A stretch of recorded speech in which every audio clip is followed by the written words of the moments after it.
Welcome friends, Insta রান্নাঘর থেকে সোমা বলছি। বন্ধুরা, আশা করি তোমরা সবাই ভালো আছো। আজকে নিয়ে এসেছি রেসিপি মোচা ঘন্ট চিংড়ি মাছ দিয়ে। চিংড়ি মাছ দিয়ে কিন্তু সব কিছুই ভালো লাগে, কিন্তু কিভাবে মোচা করা যায় সেটাই আপনাদের সামনে তুলে ধরেছি।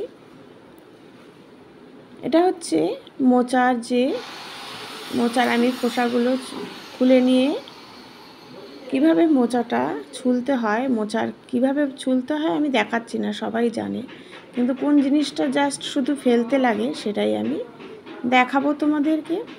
আর কিন্তু সেইভাবে কিছু ফেলতে লাগে না, খোসাগুলো দেখলেই মোটা মোটা খোসাগুলো ওটা ফেলে দিলাম। তারপরে হচ্ছে বাছতে হবে।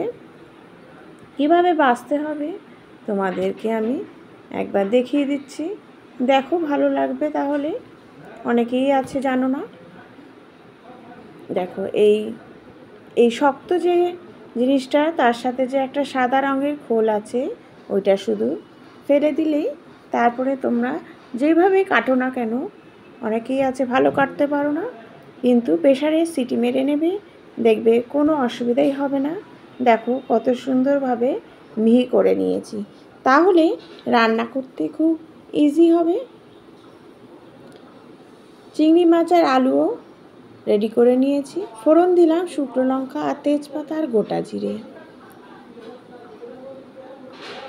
ফোড়ন দেওয়ার পর একটু নুন দিয়ে আলুগুলোকে ছেড়ে দিলাম, কারণ আলুগুলো কিন্তু আমি কোনো বয়েল করিনি। আলুগুলোকে আমি একটু ভেজে নেব। ভাজতেই কিন্তু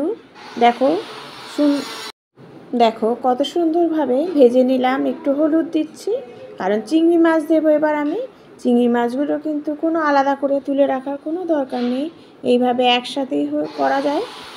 যেইভাবে বলছি সেভাবে করলে একটু তেলটাও কম লাগে, সেই জন্য পার্ট বাই পার্ট না করে একবারেই করা যায়। দেখো চিংড়ি মাছটা ভালো ভাজা হয়ে গেছে। এবার দিচ্ছি আদা আর কাঁচা লঙ্কা আর জিরে আর ধনের গুঁড়ো, তার সাথে একটু শুকনো লঙ্কার গুঁড়োও দিয়েছি, কাঁচা লঙ্কাও দিয়েছি। সব দিয়ে ভালো করে মশলাটা আমি কষিয়ে নিচ্ছি। মশলাটা কষানো হয়ে গেলে আমি মোচা সেদ্ধই করা আছে, কিন্তু যতই সেদ্ধ থাকুক মোচা কিন্তু করতে বেশ সময় লাগে। অনেকক্ষণ ধরে গ্যাসে বসিয়ে ভালো করে মজাতে হয়, তাহলেই কিন্তু মোচার টেস্ট খোলে। এবার বয়েল করা মোচাটা আমি দিয়ে দিলাম।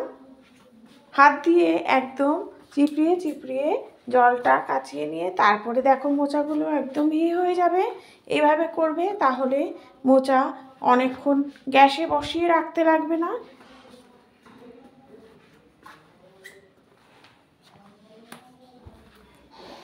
তারপরে দিয়ে দিচ্ছি চিনি, আর গরম মশলার মধ্যে দিলাম হচ্ছে এলাচ থেতো করে দেবে, আর গরম মশলা গুঁড়ো দিলাম, আর ঘি দিলাম।